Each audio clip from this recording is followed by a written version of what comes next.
Guys यो चाहिँ मेरो मोटो भ्लगिङ फर्स्ट मोटो भ्लगिङ पनि भन्छु हैन। खाल्डो छ क्या हो यो मलाई माइलेज पनि एकदमै धेरै चित्त बुझेको छ। अनि प्राइस त तपाईहरुलाई थाहा छँदैछ, प्राइस पनि यसको पहिला भन्दा घटेर आएको छ हैन।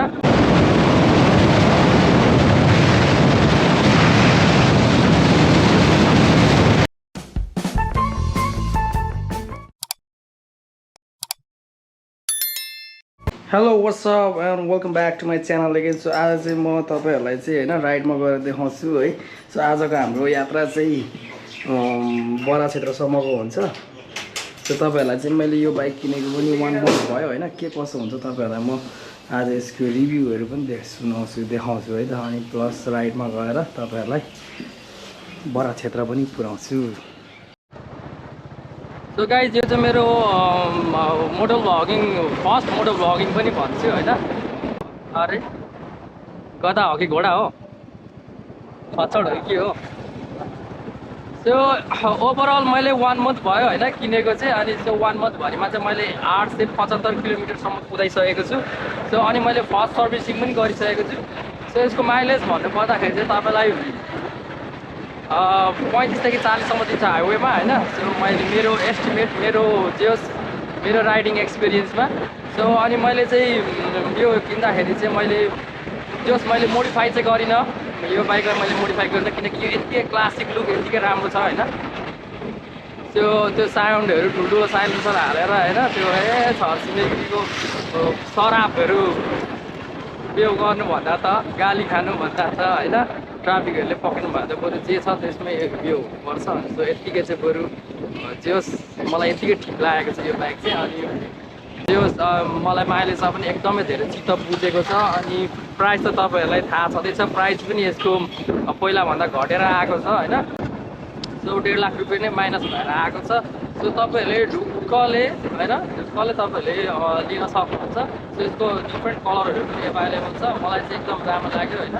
सो मेरो लागि चाहिँ जे होस् आफैले किनेर होला कि अथवा के होला हैन, जे होस् मलाई चाहिँ यसको एकदम राम्रो लाग्यो भनौँ पहिलाको हेरी हैन। पहिलाको हेरी अब कसैले चाहिँ किकहरू खोज्छ के खोज्छ हैन, क्लासिक लुक भएन यस्तो उसको भनेर पनि भनेको छ। तर मलाई चाहिँ जे होस् यही ठिक लाग्यो। अब प्राइस अनुसार प्राइस पनि घटेको छ नि त हैन। साथमा यसको एफआई इन्जिन भएको कारणले यसको भाइब्रेसन पनि छैन। अनि एकदम साइलेन्स तरिकाको छ हैन। ठिक छ यसको भाइब्रेसन त्यति छैन पहिलाको जस्तो। अनि मलाई चाहिँ एकदम ठिक लाग्यो। अब हेर्दै जाउँ हैन। अहिले चाहिँ भर्खर 1 मन्थ भयो के कसो तपाईहरुलाई मैले सुनाइहालेँ। यसको त्यो सबै ठिक लागेको छ। सो अहिले चाहिँ अब हामी तपाईलाई अब त्यो मेरो फर्स्ट मोटो भ्लगिङ भएको कारणले चाहिँ म अब आजको चाहिँ हाम्रो यात्रा बराहाचेत्रसम्मको छ हैन। बराहाचेत्रसम्म चाहिँ त्यहाँ यसो जाँदाखेरि फिसिङ पनि गरौँ न भनेर चाहिँ प्लान बनाएको।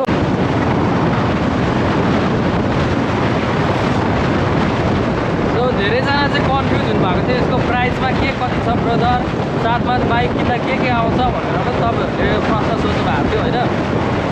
सो यसको एक्चुअल प्राइस भनेको चाहिँ 4,99,000 हैन, 5 लाखमा जस्तै 1,000 कम।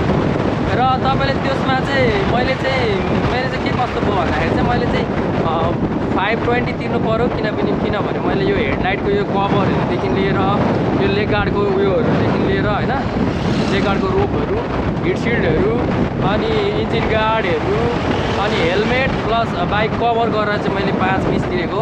सो तपाईले हैन मलाई केही पनि चाहिँदैन म यति मात्र दिन्छु भन्यो भने चाहिँ तपाईले सिर्फ बाइक मात्र पाउनुहुन्छ हैन। त्यो केही पनि कभर सकेर पछि हाल्दा भइहाल्छ। सो त्यति चाहिँ 4,99,000 हो। र साथमा तपाईले पास खर्च चाहिँ आफै तिर्नुपर्ने हुन्छ सुरुको। सो मेरो चाहिँ जम्मी 4,000 रुपियाँ लाग्यो हैन। सो अब यो इयरको 4,000 भएपछि नेक्स्ट इयरबाट चाहिँ मैले 11,000 तिर्नुपर्ने हुन्छ हरे कर हैन, ट्याक्स चाहिँ बाइकको कर।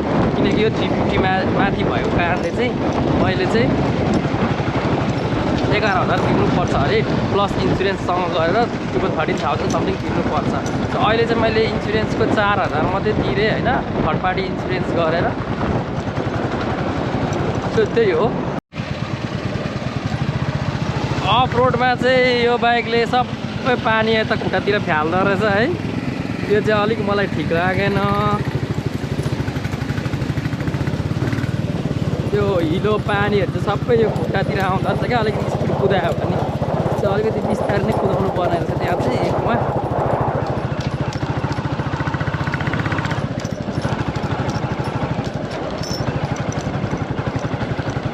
अफ रोड राइड हानेर देखाइरहेको छु है तपाईँलाई मैले अफ रोड। साथमा अझै अर्को खोला पनि छ, यसलाई पनि एकमा एकदम बिस्तारै स्पिड कुदायो भने सबै खुट्टातिर आउने रहेछ क्या। Oh shit.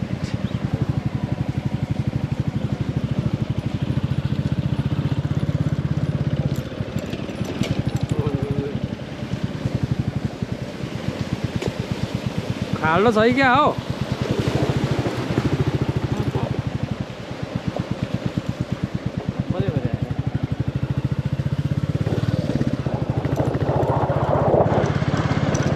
पानी पनि खटाइयो।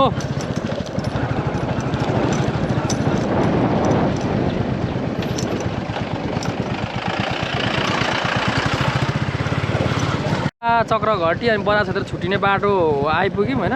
सो हामी चाहिँ अब राइड जान्छौँ।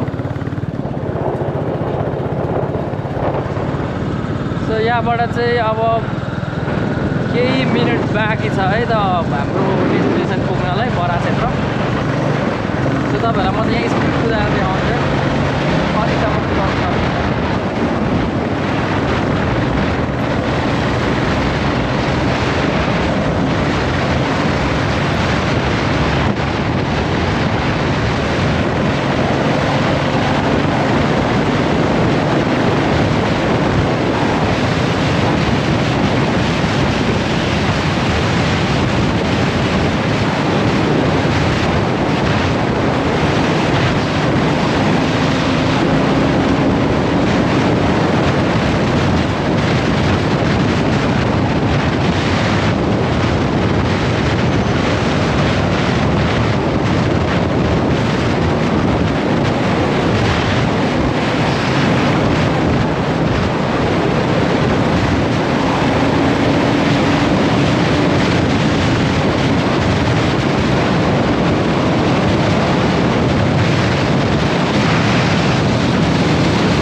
लगभग आइपुग्न लाग्यो हाम्रो ठाउँ।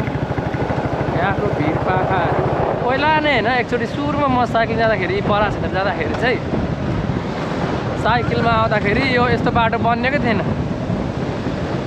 यस्तो भिडबाट साइडबाट हुँदै जाएको।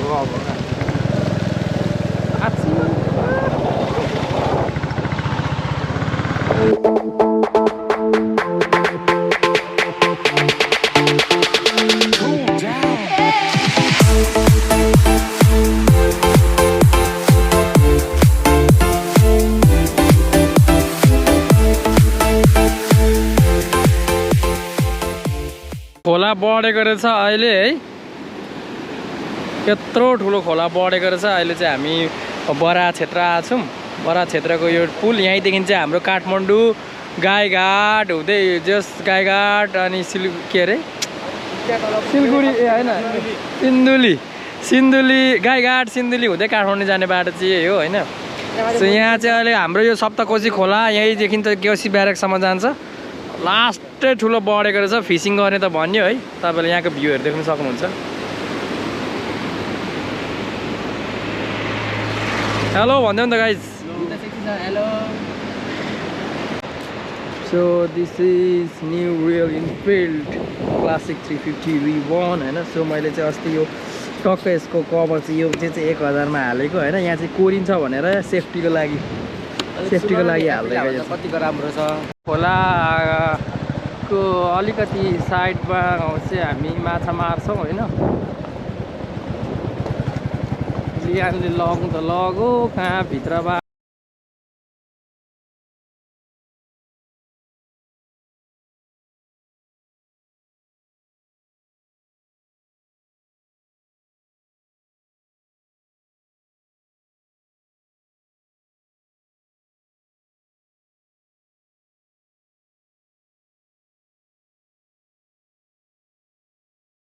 लागेको रहेछ तर अहिले सबै बन्द रहेछ केही छैन यहाँ छेउछाउमा माछा पर्छ कि अलिअलि हेरौँ अङ्कलले जाल हान्दै हुनुहुँदो रहेछ है जाल हान्दै हुनुहुँदो रहेछ माछा हेरौँ माछा पर्दैछ अङ्कल माछा पर्दैछ छैन एक दुईवटा पनि परेन ए सानो परेको रहेछ त है सानो परेको रहेछ कुन माछा आयो हेर्नु तपाईँहरू हेर्नु सक्नुहुन्छ है यस्तो माछा पर्दो रहेछ तर यो जालिया मात्र पर्छ बल्छीमा त पर्दैन होला धमिलोमा है छैन त्यो धमिलो भएर पानी नै ओभर भयो मासु माथिबाट बगाएर ल्याएको छ कि माछा भनेर नि माछा के बगाएर ल्याउँछ झन् ठुलो भयो झन् लगाउँछ माछा यस्तो माछा त सानो पानीमा आउँदैन ठुलो भएपछि आउँदैछ ए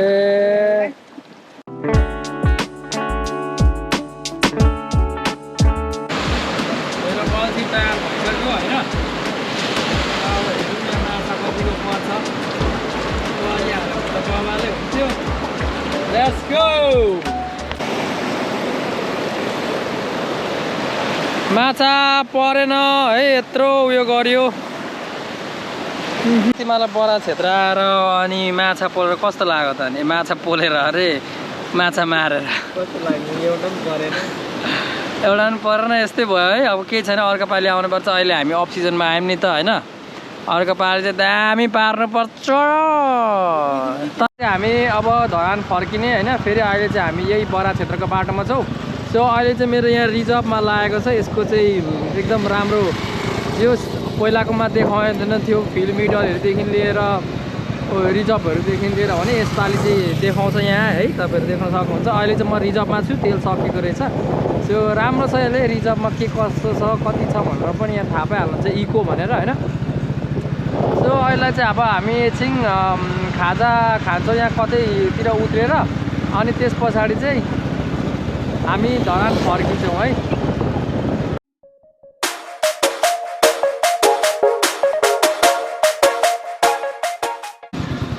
अनि माछाहरू पाउँदैन होला यहाँ छ मसिरे खालकै खोजेको भुजुरी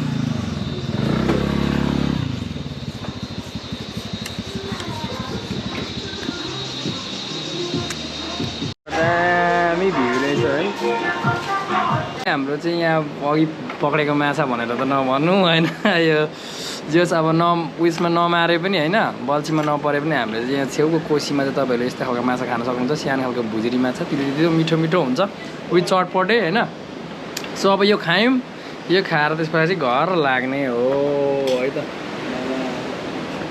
सो गाइस अहिले चाहिँ हामी घर फर्केको है रात पनि पर्यो होइन तपाईँहरूले रातिको देख्न सक्नुहुन्छ यसको लाइट्सहरू देख्न सक्नुहुन्छ सो भिडियो यहाँसम्म हेरिदिनु भयो thank you so much for watching भन्न चाहन्छु गाइस लाइक कमेन्ट सेयर गर्नु नबिर्सिनु होला र सब्सक्राइब गर्नुभएको छ भने सब्सक्राइब पनि गर्नु होला सो अहिलेको लागि चाहिँ बाइ